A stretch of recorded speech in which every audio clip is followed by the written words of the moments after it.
Welcome back to Travel Support Thursday, the show where we answer all of your travel questions to help you travel more better. Every single Thursday. Yes, please help us with this tagline. Someone out there who's good at taglines for things, just give us a one-liner to describe this show. What, just like the best one you can think of, because we can't think of Travel any. Support Thursday. I know. Well, yeah, that's it. But like, how do we tell a new person what's all in the show? Because so far we've talked about like life choices. We talked about our personal finances. We've Yep. talked about travel hacks. We talked about points. It's just kind of all over Maybe the place, maybe the title is Travel Adjacent. travel approximate things. All right. Today on Travel Support Thursday, we're answering all of your questions about returning to a place that we've already been before, like that idea of chasing nostalgia for us, how we spend 24/7 together, and talk about what it feels like to come home from a round the world trip. Yeah, and I just want to say right away that all of the comments that we got from last week's episode, which was kind of talking about like this idea of like seizing the day is too cheesy of a way to say it, but like making sure that you get out of life what you want and not really taking the time that we have here for granted. We talked about that for like way too long last week. I got way too emotional. No or such maybe thing. just I don't know. The Midwestern dude in me is like any emotion is too much emotion, so therefore I must have none. But we appreciate the overwhelming like response and sentiment that came in response to that. Yeah, it just makes me so like happy and maybe proud is the right Mhm. word, just to see how thoughtful and just how kind and just how smart everybody out there Yeah. is, like there's so many like deep thoughts, and it started all these awesome conversations between us as well as in the comments. It says so much about the type of people you all are and just the type of things you care about and just how like deep thinkers and how it makes me so happy to see this type of discussion happen. That there's more to life than just like the highlight reel of travel. There's so many aspects of travel that Yeah. obviously we appreciate and we love. And we love all the beauty and the like newness that comes with travel, but obviously there's so many layers that we love to unpack with you. Yeah, and then also the like incredible stories of like this like 71-year-old lady out there with like two knee replacements who is about to go on a solo trip to Yeah. Europe, and I like hear that, I'm like, yes. And then we heard from some of you who talked about the struggles of traveling when you are differently abled, and that we need to hear these voices, and so Yeah. we really appreciate you amplifying them and sharing them. Yeah, speaking of that, after talking about that in the last episode, I mean, obviously all the great comments around that topic were just incredible, but we just kept digging into it because we had our experience of what places we thought were really like accessible in the most tangible way. It turns out there was this whole survey done Yep. to find out the most accessible places in the world Yeah. for people who are differently abled. And it just makes me so happy to see this in the first place. The survey surveyed lots and lots of people from several big countries, so mostly from the US, the UK, Australia, I think Japan and China. So definitely not like all encompassing, but from a lot of really big countries. And they surveyed respondents to ask about what they felt like were the most accessible countries or cities to visit and why. So let's just get to the list. And they're not like listed in particular order, but for example, in Asia, Singapore was listed as a city. Oh, I didn't even think of that, but yes. Shanghai, Mm-hmm. Tokyo, Japan, which we talked about as well. In the US, this was, I don't know why I take this for granted, but in the US, there were a few cities that came up. Las Vegas. What? Yeah. They talked a lot about how. I don't even think of that as like a travel destination. Yeah, but almost. I mean, I know it is, of course, but like. But they talked about how all the hotel rooms, almost all the hotels on the strip are accessible. And the streets are accessible. They go into detail too. They talk about how the pavement affects the way people can travel. New York came up on there as well, and Orlando. Oh, And Disney, of almost course. always, like, yeah, a lot of these cities had Disney parks, which is kind of cool. New York was an interesting one for me because in my head, I think of like a lot of walking, For sure. and you have to be fast paced. But actually, one of the big things that the survey talked about was how many people with disabilities appreciated the level of resources and information that the cities provided about their accessibility. Oh, yeah. So even though New York's metro isn't always accessible, like their entrance and their exits aren't always accessible. Mhm. They talked about how New York did a really good job about providing resources on the places that were accessible to people. Yeah, because I suppose that if I were disabled, I wouldn't just want to like pick a destination and book flights without even No. knowing if I could do anything once I got there, if I Right. could even get around, right? Like I'd want to know in advance in the same way that like we want to know if there's available hotels before we Mhm. go and fly to a place. Like I'd want to know if I could even get around to the things that I wanted to do. Yeah, I would say overwhelmingly after last week's conversation, the thing that we heard from a lot of you too is just there's a lot of maybe for some of you there's some anxiety, but overwhelmingly it felt like there was a lot of need for, just advanced planning or navigation. It takes a little bit extra time, it takes a little bit extra work, but travel can be done when you prepare a little bit more. And we did go back and watched Corey Lee's travels, and wow, like I think one of his most popular videos, which I was super invested in and really interested in, was just literally his experience boarding a plane. Right. Just how complicated the whole thing is and how many people are involved with How the many process. touch points, how many, and I could see, and this is like a really nerdy random thing, but YouTube, when a video's watched a lot, you can see where it like peaks, meaning where people replay things and watch things. And the peak moments were, I think in my head, maybe people are watching this to see specifically when he gets out of the wheelchair and when he gets transferred to the actual seat. Right. And I can imagine like those parts made sense to me because I think we watch YouTube videos to try and understand for our own selves, like prepare for certain experiences. Like I Mhm. used to watch hiking videos, just people hiking, walking on a hike, because I used to solo hike a lot and I wanted to know, were there any places that I would feel uncomfortable? Were there Mm. any places that I need to be cautious of? And that, to me, I think we took for granted the whole boarding process. Yeah. It was uplifting to find this survey because we did see that a lot of cities and countries are, of course, passing laws to make places more accessible, but there's a lot to be done. In Europe, the few cities that came up were Amsterdam, Paris came up, and as well as London. Finally, that made the list, Sydney, Australia. We were just there. Yeah. I mean, this was we'll share this survey. I thought it was super fascinating to read through. Thank you so much for asking that question last week. It led us down this huge rabbit hole of thinking about it, of thinking about travel from an entirely different perspective. Exactly. And it was great. Yeah. So for this week's episode, we have a lot of great questions as well. So we're going to get to the first one, which comes from Outdoor Matt 2177, who asks a few very thoughtful questions, but one of them that like really hit home for us. So Matt says, I've traveled to 11 countries, but find myself drawn back to some of the special places I've been, like Angkor Wat, Cambodia, for instance. Do I keep going to new places? Or do I return? And in relation to that question, if I return to a place I've been, will it be as good or maybe better, being I have some familiarity? Basically, the question is, does traveling back to a place have benefits? Yeah. Yes. I mean, if you watch our It channel, certainly does. yeah, you know that we love going back to places we've been before. And I think for you specifically, you've done this kind of style of travel 4 different times. Yeah, like I think the meat of this question is about nostalgia in a lot of ways for me. In that, like when you travel to a place, for me this is Langkawi, Malaysia.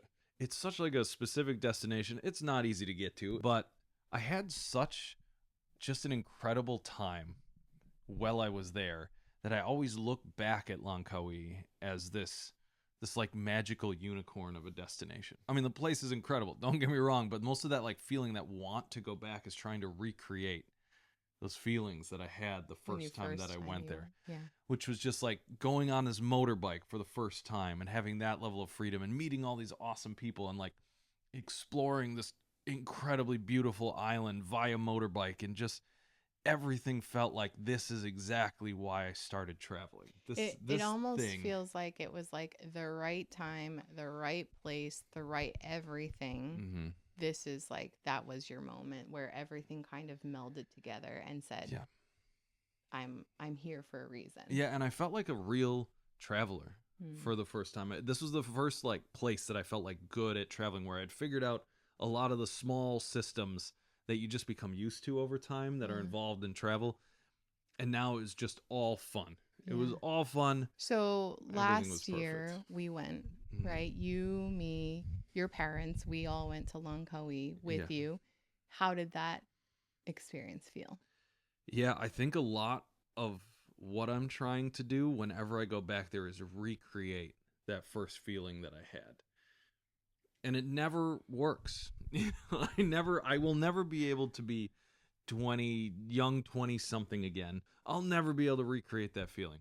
But still, there's like this part of my head that just wants to keep trying. Mm-hmm. That just wants to like get just a little moment, feel that way again, feel that just like ecstatic, total weightlessness. And I think this like going back to a place a second, third, a fifth, a 10th time for me for a long time was just about chasing that nostalgia, chasing that dragon over and over again of that first hit of this amazing, like dopamine, awesome feeling of like everything is life is good and trying to like turn back the clock a little bit. So how did it feel this last time? Yeah, it felt different Mm-hmm. because it was different, because Mhm. I was different, because the place was different, because the people that I was doing it were different, and because like 10 years passed. Mhm. Right? Like In a good way, in a bad way? just in a different way. It wasn't necessarily good or bad. I think the only bad that can come out of this is focusing so hard on trying to recreate the thing or the feeling that I had on the first one and then being disappointed when I can't. That's interesting because when I think about the times that like I remember specifically when we were planning our 1 year trip feeling worried that you were going to have to go back to all of these places that I had never been. Mm-hmm.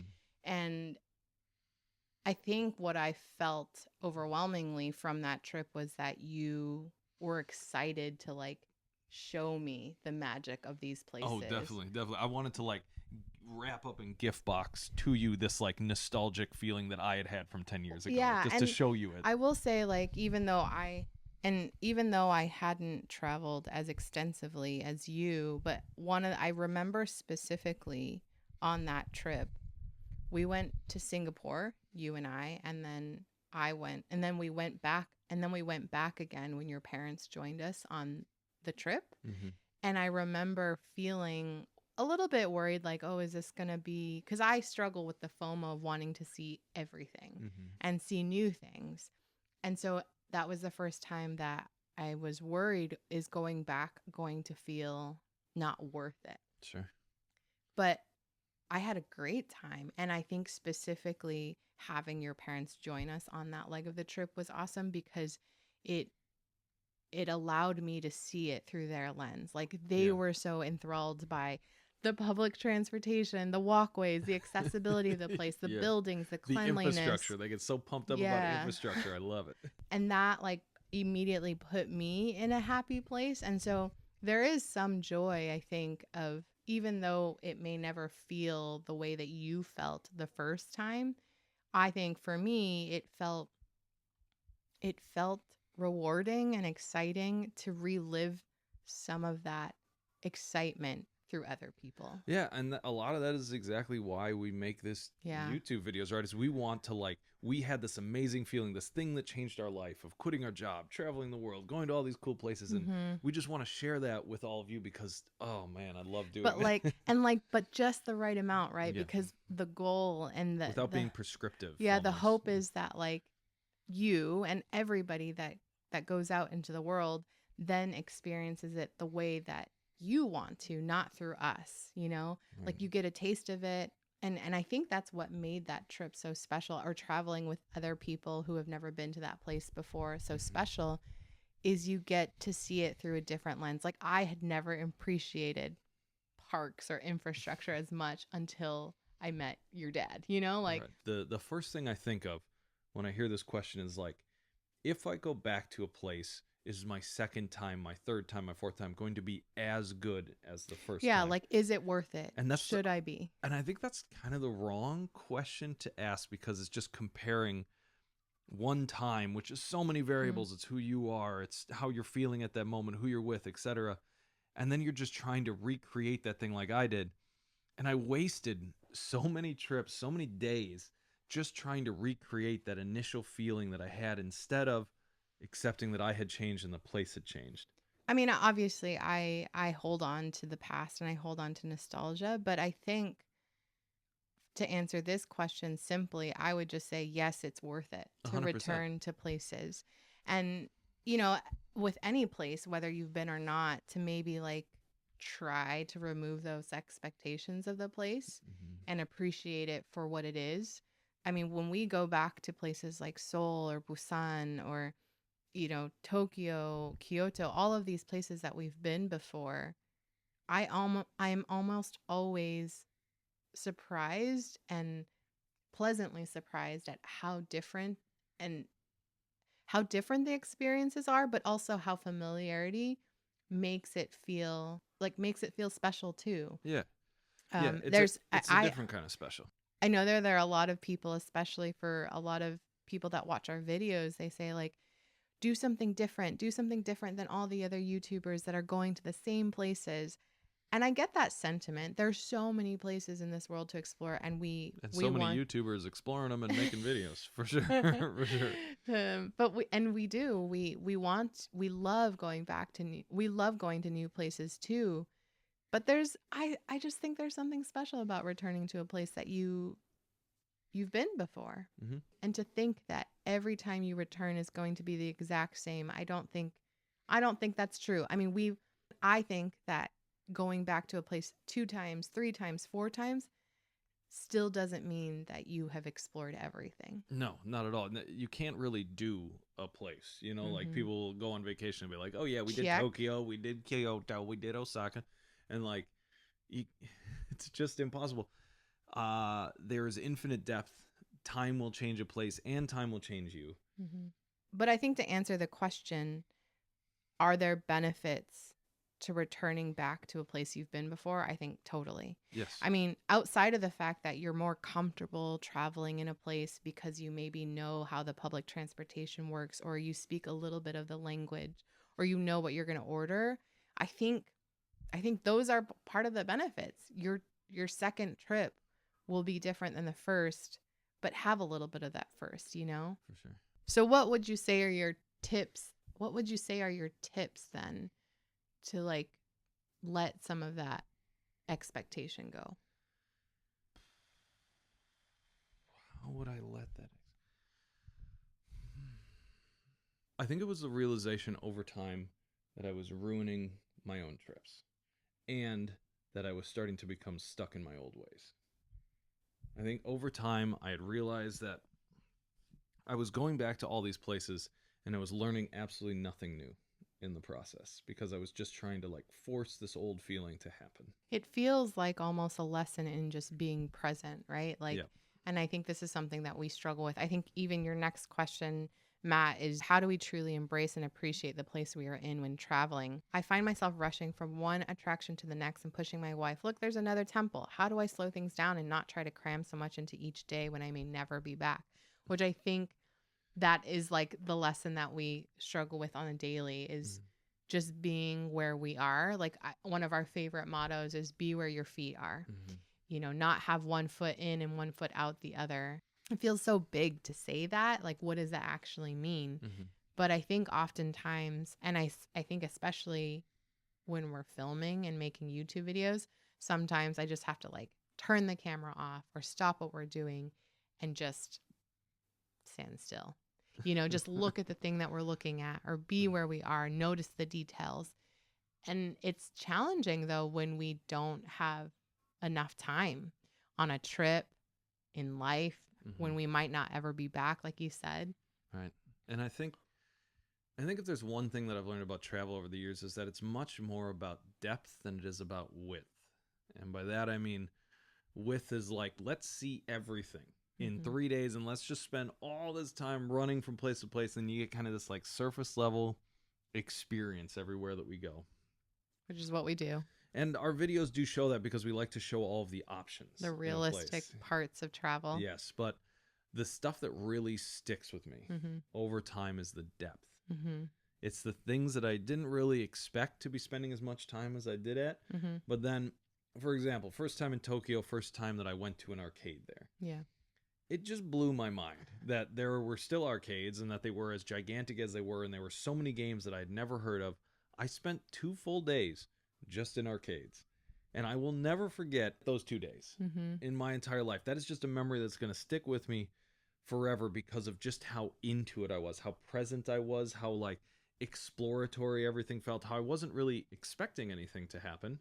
I wasn't upset if a game wasn't good or whatever, but I just like the nerdy video game side of me was just fully indulged, digging really deep into that. And I don't know, I'd never really put that on like a Tokyo best thing to do in Right. 3 days video, right? Because it's so specific to me, but finding that specific thing and then digging as deep into it as I possibly could Yeah. made one of those memories that's just gonna stick with me forever. I definitely think too, as you're saying those things, the memories that stick with us are usually the ones that are unplanned, Almost always. or that we had, we had never fully like expected something out of it, right? Like when I first went to Japan for the first time, I remember, and this was pre-YouTube, I had planned my itinerary to the T. There was a lot of it that was like that FOMO generation that is my brain that says I have to visit every single temple, I have to visit every single restaurant, and all these experiences that I wanted to jam pack.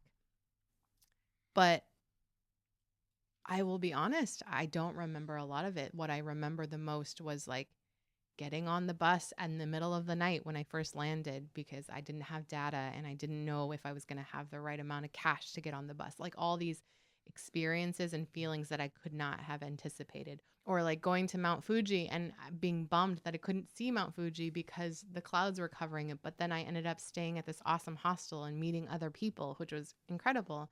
Like all these things that I didn't plan for. And so now, like when I think about our filming trips, right, we definitely plan these and curate these experiences, again with the hope that like it gets you just enough to like get out the door and see these awesome places and know that you can do it too, especially on a budget. We're trying to show like as many of the good options as possible, as many of the fun things as we can.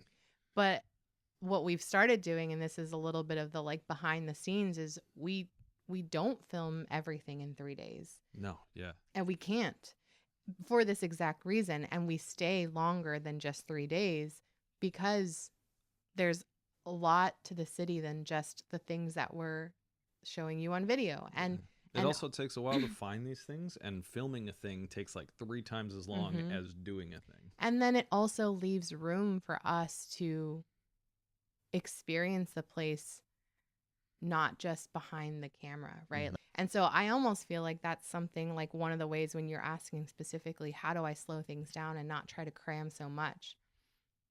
When I think about our filming trips, sometimes that's what I feel like we're doing. We're cramming everything good Right. in, but leave room for the unexpected, leave room for the like 290 yen ramen place that we didn't plan for, or leave room for the Bulgogi festival that we didn't know existed and we didn't know what was going to happen.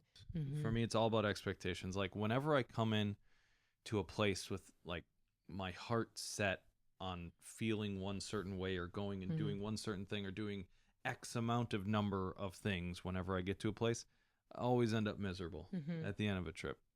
And it's good to have this like big list of like, here's all the awesome stuff that I'm really into that I want to see. I get that, but to be unwilling to change that list for any reason, even if you feel like you've like really connected with one experience and you want to dive deeper into it, I think it's just setting yourself up for eventual sadness. And in our case, arguing while we're out traveling.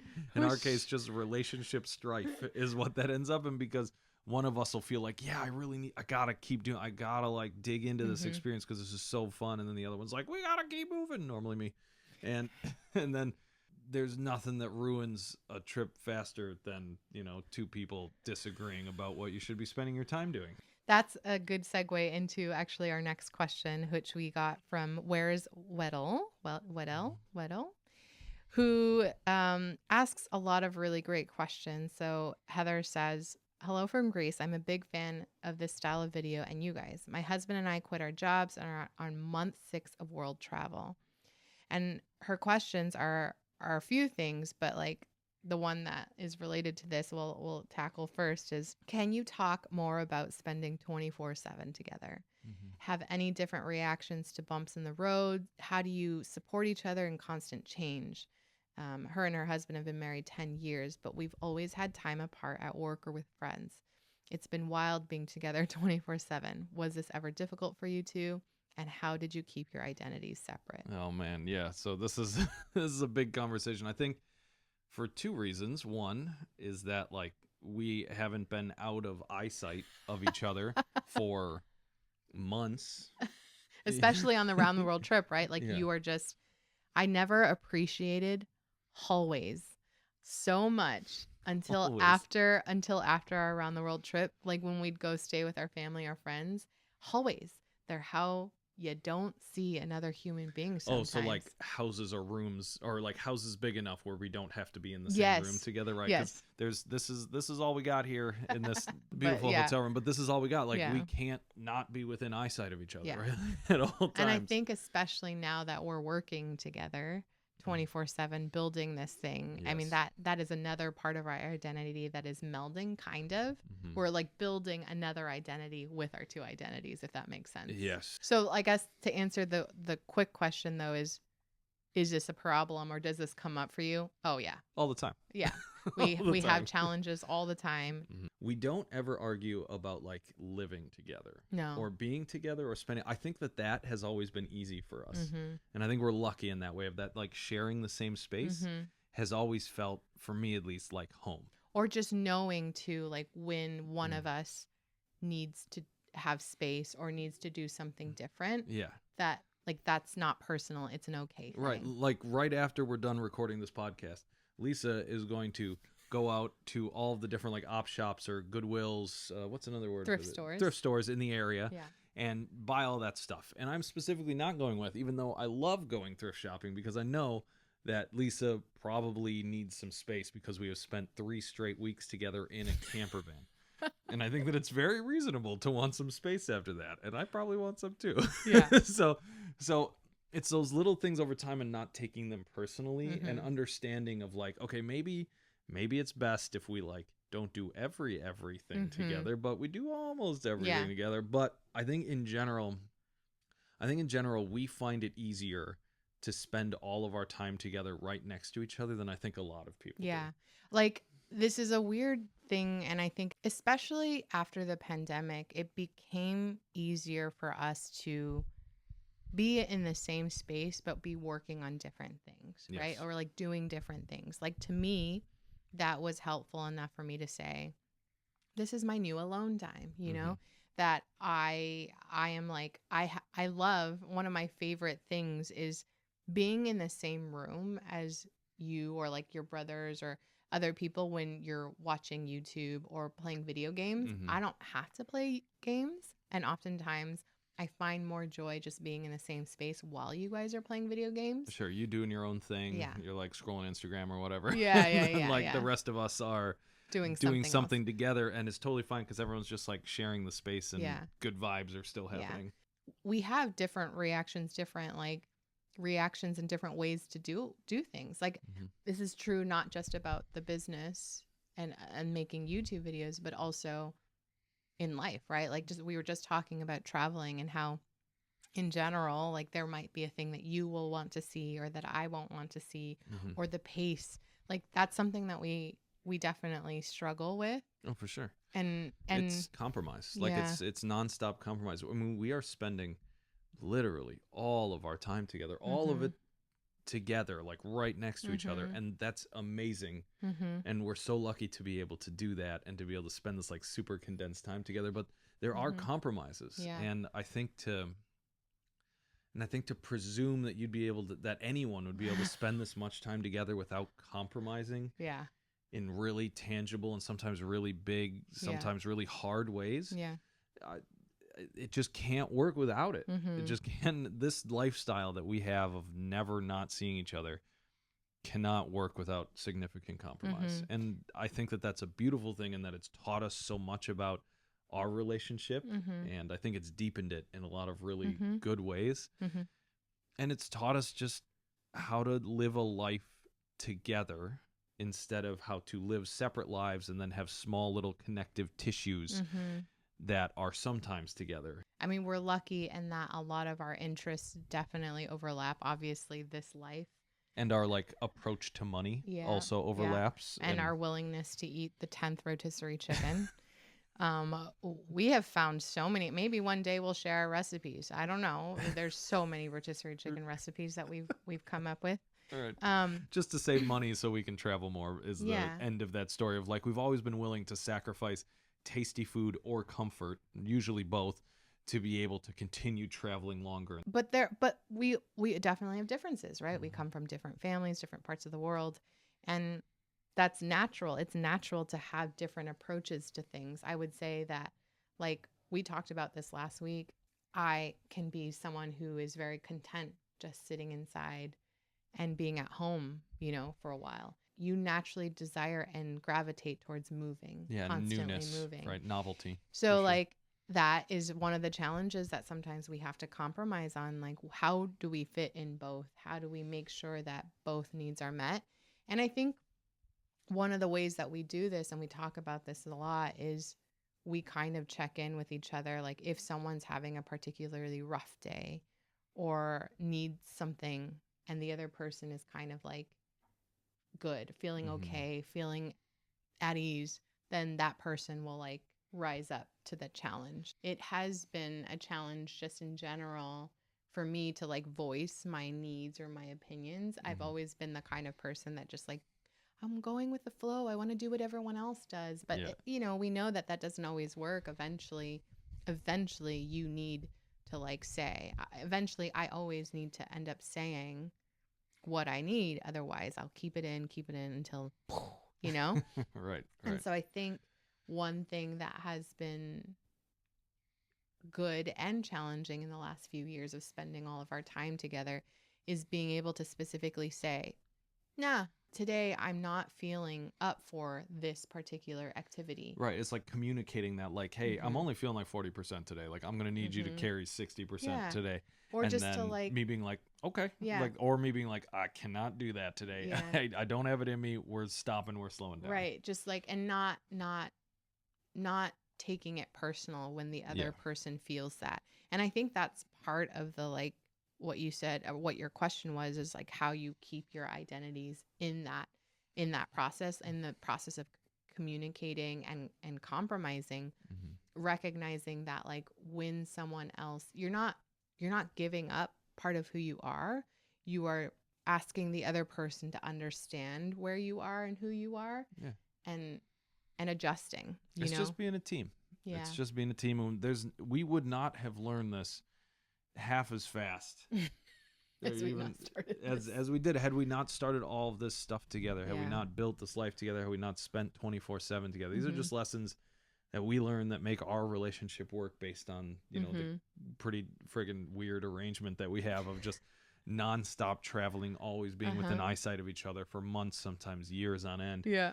Some practical tips, I would say, like have hobbies. And we talk about have hobbies separate from each other, which is really, really hard to do when you're traveling. I know, and it sounds, what a charmed life. I know, traveling and having hobbies outside of traveling. But I mean, like, I think the things that we've tried to keep doing that keep our identities are like, you will schedule time to play video games with your brother. Yep. You will fix things commonly, and I will, make time to join my halau on Hula, and wherever I can, whenever I can. Or we watch different things. We don't watch every single thing that we like. Movies. You will go out and see a movie sometimes, and I'll go shopping. Like random things, like schedule in the things that you would typically do, phone conversations with friends and family, and it's okay to do those things on your own, I think. Also, long showers when you have access to hot water. I mean, what a blessing. I take like 6-minute showers sometimes, and that feels glorious because it is me time. That's actually a tip that I learned from my best friend who has 2 kids. Very different experience for sure, but she said her tip for getting alone time was taking long showers. I just want to give a quick analogy Okay. about what it's like building a YouTube Ooh, channel coming together. in with the analogies. And I think that this will also apply to any like couple or Family spouses or partners or member. whatever Yeah. building a thing together. Okay. So, have any of you out there ever built an IKEA cabinet or wardrobe or any other IKEA thing with another person? These are real relationship testers. You know, these like doing this Why together. IKEA specifically? Oh man, okay. There's so many reasons. One, because the instructions are almost always useless. In an IKEA thing, yeah, they're just like vague drawings of like put the screw into this thing, and like it's just such a breeding ground for disagreements between people when you're building something There's so together. much room for interpretation. Yes, yes. And like building a YouTube channel is a lot like just building IKEA dressers over and over again. The instructions are unclear, borderline like damaging to the process of building the thing. There are so many parts and pieces, so many little things to do. And then no matter what, the two people who are building this IKEA thing together Have will different ways to we'll do have it. different approaches to do it. Like we should start at the bottom. What if we started at the top? We should Oh, start no. at the instruction manual. Yeah, maybe we should like separate all the pieces into little like sections to make sure they're all nicely organized, and then we'll begin. Or the other one's like, let's just throw it together. Like I don't need that, right? Like I don't need these instructions. And over time, at some point throughout the process of building an IKEA cabinet, the entire thing is going to fall apart. And it can be so easy to take that moment and just be like, you didn't put the screws in right. Or you point at me like, oh yeah, you didn't read the instructions good enough. You didn't separate the parts. We're not even using the right screws for this thing. We don't have the right tools. And like these moments of like that inevitably happen whenever you're building anything, but happen every 3 days when you're making a YouTube video. They happen all the time, of these like building an IKEA thing together, and then the whole thing falls apart, and then you can choose to either point the finger at each other or just to figure out how to fix it together. And we almost invariably have different visions for a lot of different things and so many Yes. points, like not just traveling, but also like how a style of a video, what it might feel like with music choices. What we've also learned is to like say, is this part, how important is this part to you? How important is it to me? Like almost assigning a project manager to say, no, this part you can lead, this part you can lead. right. And like we kind of have to like weigh every one of those decisions. And to go back to IKEA analogy, like the feeling when you finish building an IKEA dresser or creating a YouTube video is one of being proud of it, but also one of uncertainty that this thing might fall apart at any moment because it was built by you, right? Oh. Like because it was, you know, it's That's not so funny because I love IKEA furniture. yeah, I mean, yeah, everybody loves IKEA furniture, but assembling them, Yeah. there's whole industries out there. There's That's entire true. websites and services created just to have people build your IKEA That's furniture true. for you because of how friggin' awful the process is. And I think the process of making a YouTube channel, or I think doing any business together with your partner, spouse, whatever, is exactly like building an IKEA dresser, but every couple of days, just over and over and over. And sometimes you're building like 5 or 6 at the same time. And it's about learning who's good at what, trusting them implicitly with doing that thing over and over and over again, No and being amazing at it, micromanaging. and taking moments to celebrate when you finished ones, and absolutely never pointing the finger when it falls apart, but instead of that, just figuring out how to fix it together and start putting it back together. Well said. And also reinforcing. You got to keep the little tool. You got to keep the tool to reinforce the furniture sometimes. Oh, yeah, yeah. Yeah, and sometimes, right, sometimes you got to go back and refix it even after you think it's already done. For more IKEA analogies, please hit subscribe. Oh boy. So for our last question for today, how does it feel to come home from a trip around the world? That's what this question's asking. So, AKA Blaze with 2 Z's. Pretty sweet. Lots of caps locks. Love it. My partner and I are on a midlife gap year, not crisis. They specifically say this is not a midlife crisis. This is a gap year. And on month 8 right now. Quit my job, and my partner's early retired, and both of us individually were in the middle of places to live, and then we agreed on this like new life of travel. As we are about 3 to 4 months from ending and going back to the States, we worry about going back and have a lot of different feels about it. Like Yeah. how we've changed and what it will feel like going back to normality, something familiar. Will we adapt?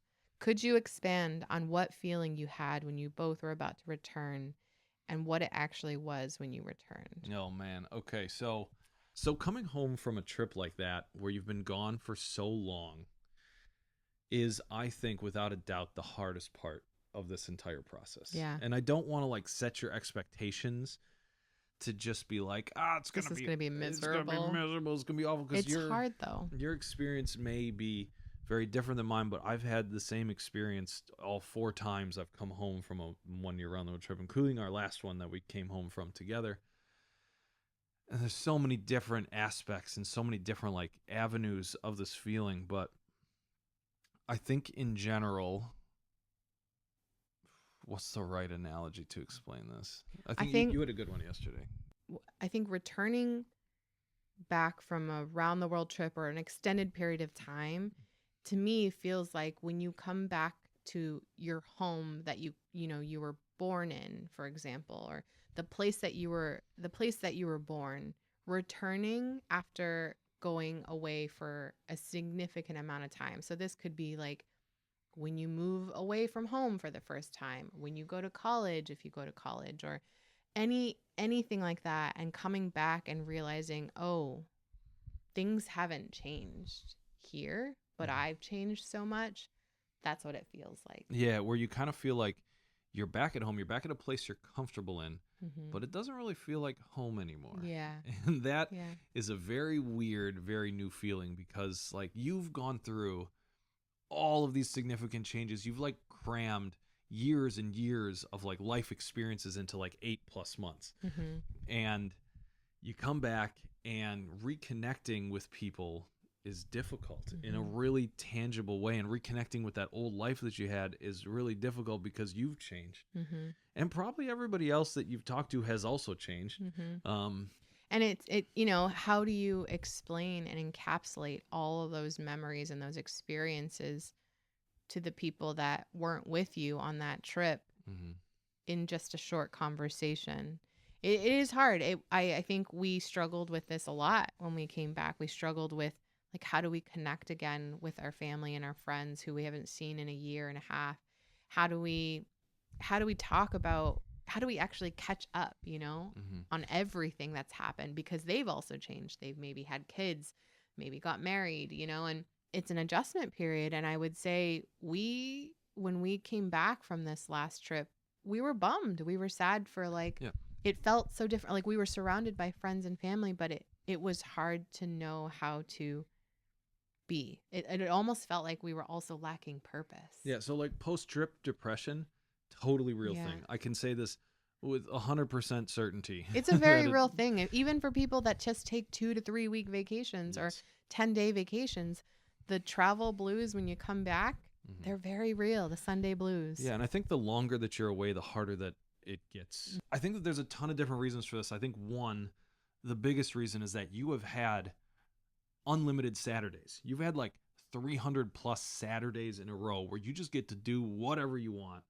all day, every day, and fully like the choice and the direction of your life when you're out traveling for like what you're doing on this round the world trip is fully up to you. It's fully up to you. And this might be the first time in your life that you'll ever be able to experience that. And if you don't go on another one of these trips again, it might be the last time you also get to experience this level of like grip on your time and freedom, this level of that. And then all of a sudden you come back to this world that you used to live in where there's only one Saturday a week. And there's also like one or a couple of ways to do things. Like I remember specifically having a really hard time coming back and not knowing how to get around places. Like we didn't have a car at the time. Right. We were reliant on our family and our friends, which is awesome that they were so willing, but I felt like an inconvenience. I felt like a burden. I felt like, oh, I have to like ask my mom again for a ride to the airport, like you had gotten, we'd gotten so good at this one specific style of living, and all of a sudden we were back to this like other style of living, and we just weren't that good at it. Yeah. If number one is that like you had full control over your time, you had unlimited Saturdays in a row, and then all of a sudden you only have one Saturday a week, and then you're starting like the rest of your time is now back to this normal 9 to 5 schedule. I think the second thing is walking and sunshine. And this for me is one of my biggest coping mechanisms of coming home after this like round the world trip blues, is that more than likely every single day on this trip at some point you got out and you walked. Sometimes for like 10 miles in a day we would walk. And then we would like see the sun and we would experience new things and we would go out into the world. And then all of a sudden, for some reason, when we got back home, We just wanted to do stopped nothing. all of it. And we Yeah. just sat inside all day, because that's the life that we used to live. And that's the like the pace that we used to live at, is where Mhm. most of our time was just kind of like sitting around, not really doing a lot of outdoorsy things. Definitely not going on like 10 miles of walking every Mhm. single day. And I think that this like big shift in like physical output, as well as walking, as well as like the amount of sunshine we were getting, and just how well we were kind of like treating our bodies and how much exercise we were getting, and then coming home and then doing nothing. I think that one thing really messed me up. And I think they say this, we keep pushing our return date back further and have thought of Mhm. stateside road trips when we return physically, but not mentally. Sure. And I think that resonates with us too. And I think it's important to schedule in those like things, those trips, whether it be road trips in the States, or scheduling time to see family or friends, like scheduling something to have something to kind of look forward to was really helpful for us. There was a period of time where we just like blobbed for months Right. because we didn't know what to do. And it almost felt like we were looking forward to our next big thing, our next project. So having a plan, I think, is actually a really good idea. Obviously, save space for that, like that sadness. Like I remember, I think the night before we left Seoul to come back, I carved out like 2 hours to just write in my notes like a Mhm. journal entry about what this felt like to like wrap up this trip, to come back home. I mean, it doesn't take away the sting of it and the like grieving that you'll have of this incredible year or 8 months that you would have spent on the road, but it commemorates it, right? And it gives you the time to say like, this happened, this is incredible, this is what's about to happen, and then plan things. Like luckily we had, the 4th of July with your family. Mhm. We had friends come out and meet us. We had plans to go back and see all of our friends in different places, but then we almost like after a month or two of just like blobbing, we were like, what's our next Right, big this project? sucks. Let's do something else. Yeah. Right? Like we had changed. We Yeah. had changed over time about the type of life that we wanted to live, and I Mhm. think that's totally normal. Related to that, it's the third point is that it's a challenge because you want to share Yes. all the experiences, all the incredible cool places that you've been to, and all the cool foods that you've tried, but it's really, really hard to connect with people who weren't there. To me, it maybe feels like they don't care, but it might just be that they don't know how to ask about your 8 months of travels. Like, Right. how And do you you pro- summarize Right, that? and you probably don't know. Nobody knows how to summarize like a year of straight travel, right? Like Yeah. how to talk. It's And not some like how do you ask people about it, yeah. right? You want to say so much, but there's almost never room in the conversation to be able to really. I mean, we've been doing 8 hours of this podcast for sure along this one, and I don't think that We're in fully- 8 hours I could fully explain what it would feel like to like go on a round the world trip and how it changed me as a person. I think it would take forever to be able to get there. The like closest analogy that I imagine is like from our point of view, when we ask our friends who are new parents, Mhm. is this what you were expecting? Right. Or like, how how is having a kid? how are you doing? Or like, what is it like? And of course, there's so many things that we're Right. not seeing, right? Like the good, the bad, Right, the it's like hard, it was the great. love that they Yeah. feel for all these things is what I envision for like, I mean, it's not the same, but that like closest thing is when we look at our friends who are new parents and we're like, we have no idea what that's like. Mhm. How do we ask them about that? travel and kids, very different, I know, but like there are all these little micro things that happen that you just don't see and you don't know how to fully express. Yeah. But like the thing that I will say in this third category specifically is rather than try to express that to my friends and my families, Mhm. just for us to come back with an open mind and be curious about what their lives have Yeah, been like. absolutely. Because it sometimes these experiences can be just for us, and that's okay, you know? It can feel easy to want to run away Mm-hmm. from everything because Mhm. you just feel like everything is so much worse than when you left it. Well, Everything is and so much worse because than the thing you were doing the week before in you a came home on the trip, and everything's so much less interesting. well, because in a lot of And it's so ways, not true. because in a lot of ways, for us too, you know, Mm. being traveling for as long as we did was kind of running away from the life that we had before. And For I sure. think the thing, luckily now we can say this on the other side. And I running think towards a new life. but people don't know that For that's sure. an option or that's a way or that's even a thing that they want when they return. We didn't know that. I No. honestly thought when we came back from our trip, we were just going to go back to our jobs and do the normal thing, which I think a lot of people do. But that's what I mean when I say like find your next project is figure out Mhm. what you want your life to look like now that you've gone through this life-changing trip. And that's totally normal. I think that's normal for finishing anything. Yeah. For finishing any big goal that you have. Once you make it there and you realize that from the top of that mountain, all you see is just more tops of other mountains that you could climb. Yeah. And just realizing that, okay, now the only thing to do is come back down. I think we also have to recognize too that, you know, part of the sadness of coming back from a trip is realizing that when you get back, Mm-hmm. things will have changed without you, right? Like, I think it was really, really hard to come back and see that, like, a lot of our friends had children and we weren't there for them. For sure. We had missed Or- weddings. We had missed Yeah. births. We had missed deaths. We had Yeah. missed a lot of life. A lot of life had happened while we were gone. And, you're kind of insulated from it until you come back home. Coming back from a trip also forces you to realize like the things that we had been running away from or the things that have changed without us as well, and forces you to kind of confront them and deal with them again. Yeah. But I think that on the other side of this, I think combating this problem, this depression, was mostly an act of finding gratitude instead of looking at all the downsides. Mm-hmm.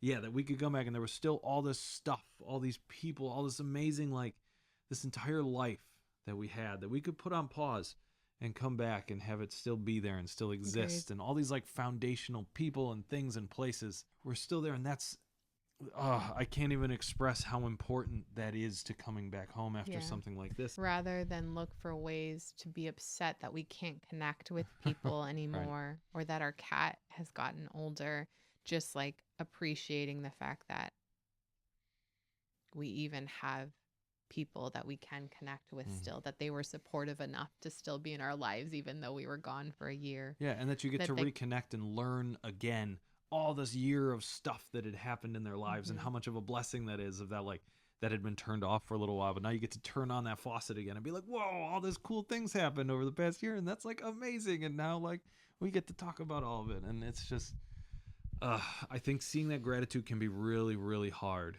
There's good parts to it too. Yeah. That's a really great question. We would love to hear from all of you that have done something similar or have any advice or suggestions.